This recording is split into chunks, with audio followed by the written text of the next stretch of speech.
Assalamualaikum warahmatullahi wabarakatuh. Halo pemirsa, selamat datang dan selamat bergabung kembali di channel Mitra Pemilu.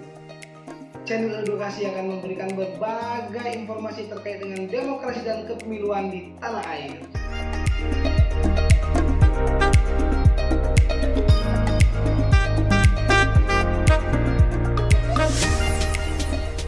Pada video kali ini kita akan membahas tentang sebuah isu yang saat ini menjadi pembicaraan hangat di tengah masyarakat, yaitu terkait dengan penyelenggaraan pemilihan kepala daerah serentak tahun 2024. Ya, sesuai dengan amanat Undang-Undang Nomor 10 Tahun 2016 Pasal 201 Ayat 8 disebutkan bahwa pemungutan suara pemilihan gubernur, wakil gubernur, bupati, wakil bupati, dan wali kota, wakil wali kota se-Indonesia akan dilaksanakan pada bulan November tahun 2024.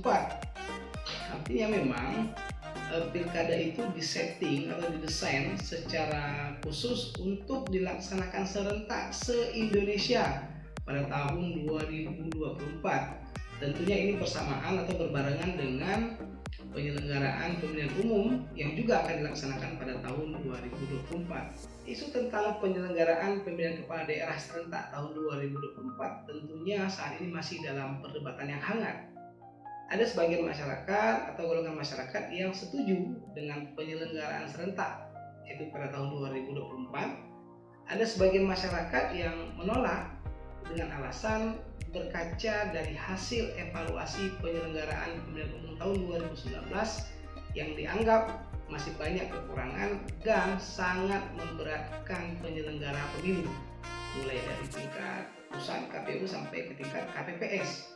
Kemudian ada juga sebagian masyarakat yang menyoroti dari sisi kekosongan jabatan yang akan terjadi pada tahun 2022 dan 2023.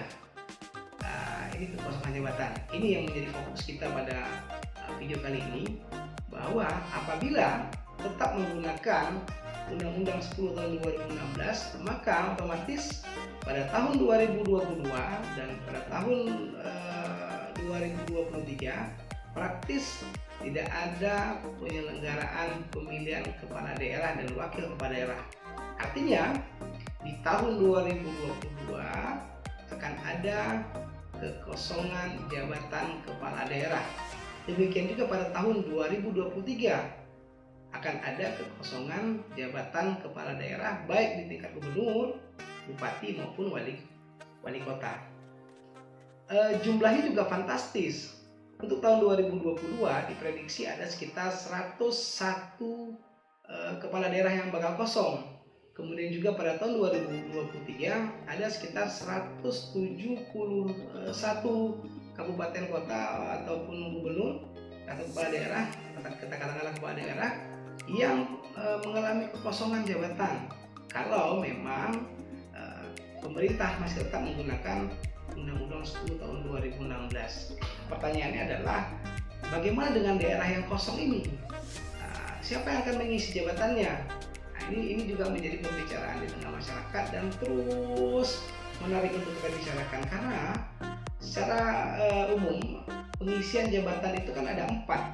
Yang pertama ada yang kita kenal dengan PLT, kemudian ada yang kita kenal dengan PJS, kemudian ada juga yang kita kenal dengan PJ, dan yang terakhir ada istilah PLH untuk mengisi kekosongan kepala daerah. Istilah PLT, PJ, PJS, dan PLH ini terus berkembang di masyarakat. Masyarakat silih berganti mengartikan apa itu PLT, apa itu PJ. Sebenarnya apa sih yang lebih cocok untuk mengisi kekosongan kepala daerah? Apakah PLT, apakah PJ, apakah PJS, atau PLH? Dalam konteks kekosongan kepala daerah yang telah habis masa jabatannya. Nah, tentunya ini perlu sama-sama kita kaji dan sama-sama kita tahu, sehingga kita tidak salah dalam memberikan argumen, tidak salah dalam menempatkan istilah, dan sehingga juga kita tahu apa yang menjadi perbedaan di antara keempat istilah ini. Kita akan jelaskan mulai dari yang pertama, yaitu istilah PLT atau yang kita kenal dengan istilah lain untuk pelaksana tugas. Pelaksana tugas merupakan pengisian kekosongan jabatan kepala daerah yang langsung diisi oleh wakil kepala daerah.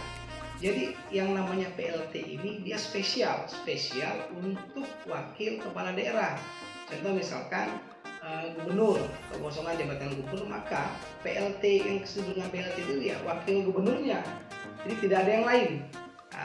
Mengapa kosong? Nah, ini juga menjadi pertanyaan. Ada beberapa hal yang bisa membuat jabatan gubernur atau kepala daerah itu kosong. Misalkan seorang kepala daerah itu mengambil cuti untuk melakukan kampanye. Katakanlah misalkan seorang bupati ingin mencalonkan diri pada periode kedua, maka dia kan harus cuti. Nah, ketika dia cuti, maka kekosongan jabatan kepala daerah ini akan diisi oleh PLT, yaitu langsung melekat pada wakilnya. Kalau dia gubernur ya wakil gubernur, kalau dia bupati ya wakil bupati, dan kalau dia wali kota ya wakil wali kota. Bagaimana penugasannya? Nah, kalau PLT gubernur, maka yang menugaskannya itu adalah Mendagri. Jadi langsung ada surat penugasan, tidak ada prosesi pelantikan. Demikian juga dengan PLT bupati atau wali kota. Jadi ada surat penugasan, langsung menjalankan tugas, tidak ada prosesi pelantikan. Dan akan kembali lagi jabatannya itu ketika bupati atau gubernur atau kepala daerah yang bersangkutan kembali aktif untuk menjalankan tugas seperti biasa. Jadi tidak ada proses pelantikan, tidak ada serah terima jabatan, dia langsung menjalankan tugas ketika ada surat penunjukan. Yang tadi untuk gubernur ditugaskan oleh Mendagri, sedangkan untuk bupati wali kota itu ditugaskan oleh Bapak Gubernur. Nah, ini hierarki penugasannya. Kemudian tadi ada sedikit tertinggal, apakah hanya karena cuti saja? Tidak, juga termasuk ketika seorang kepala daerah itu tersangkut masalah hukum misalkan.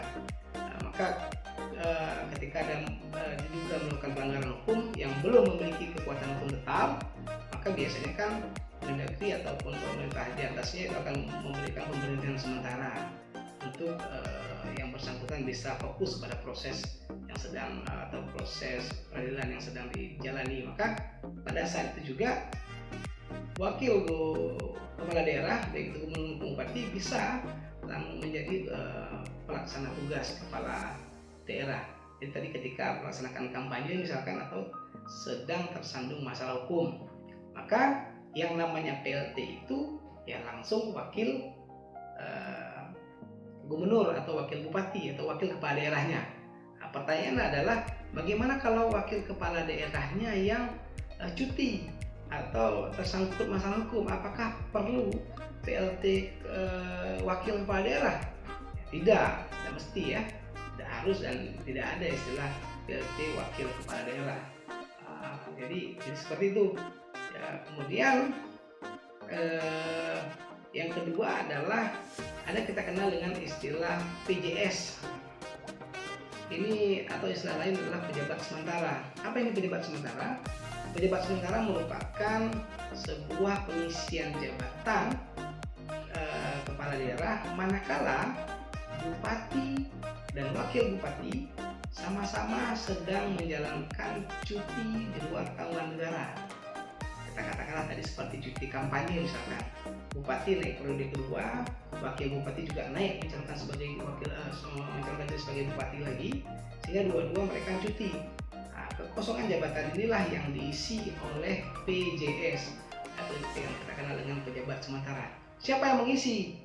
Kalau di level provinsi atau gubernur, maka PJS-nya itu diisi oleh Mendagri, itu pejabat eselon 1, pimpinan madya namanya. Bagaimana dengan tingkat kabupaten kota?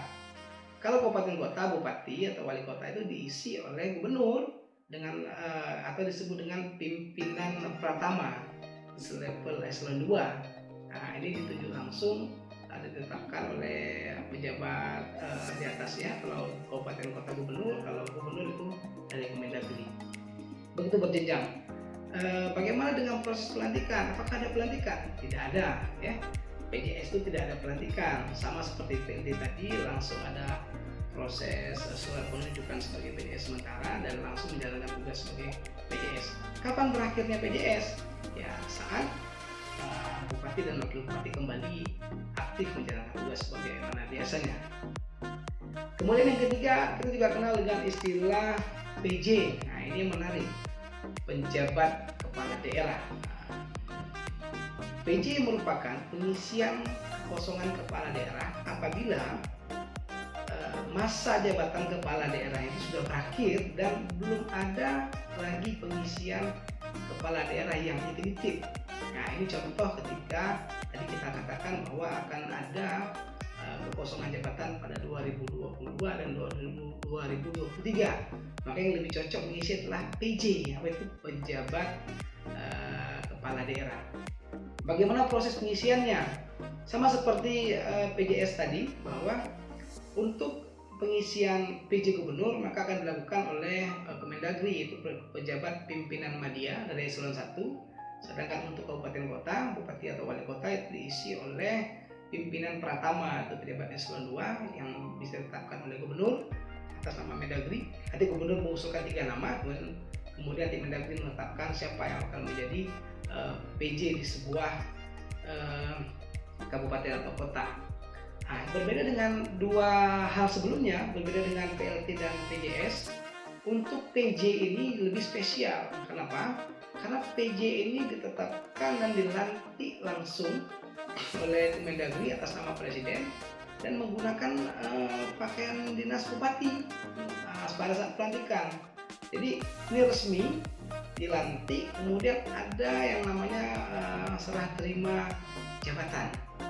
Serah terima jabatan yang menjalankan tugas, dilantik secara resmi, dan PJ ini memiliki kewenangan yang sama persis seperti kepala daerah. Tidak ada bedanya. Ya, tidak ada bedanya ketika orang bertanya, bagaimana nih kalau PJ? Apakah nanti kewenangannya itu bisa sama seperti kepala daerah? Ya sama. Ya, karena dia dilantik langsung, mengikuti proses pelantikan, menandatangani berita acara pelantikan, maka dia hampir sama dengan kewenangannya seperti kepala daerah yang dipilih melalui proses politik. Namun bedanya adalah PJ ini melalui proses administrasi. Kemudian yang keempat adalah PLH. PLH ini biasanya pengisian jabatan kepala daerah atau kekosongan kepala daerah yang masa kekosongannya itu tidak sampai dalam 1 bulan, kurang dari 1 bulan. Artinya PLH ini biasanya diisi oleh Sekda ketika ada kekosongan kepala daerah untuk mengisi atau menjalankan fungsi-fungsi kepala daerah sementara waktu sampai dengan adanya kepala daerah yang definitif. Biasanya tidak lebih dari 1 bulan, ini biasa di-PLH-kan saja. Mungkin demikian. Demikian yang bisa kami sampaikan sekilas tentang penjelasan PLT, PJS, PJ dan PLH. Kalau kita mengkategorikan bahwa PLT itu proses politik, sedangkan PJ, PJS dan PLH ini proses administrasi. Maka yang namanya proses administrasi, maka yang berhak memiliki jabatan itu adalah para pejabat administrasi. Siapa mereka? Baik itu ASN, aparatur sipil negara, pimpinan TNI maupun Polri, bisa. Sama, jadi ketiga unsur ini bisa menduduki sebagai PJ atau PJS atau PLH. Sedangkan untuk PLT seperti yang saya katakan di awal tadi, khusus untuk wakil kepala daerah, melekat pada wakil kepala daerah ketika kepala daerahnya melakukan cuti atau sedang menjalani proses hukum. Demikian yang bisa kami sampaikan rekan sahabat mitra pemilu. Sampai bertemu di video berikutnya. Jangan lupa klik subscribe, like, share, and comment. Dan satu lagi, aktifkan loncengnya sehingga Anda terus mendapatkan informasi terbaik dari kami dari channel Mitra Pemilu. Terima kasih. Assalamualaikum warahmatullahi wabarakatuh.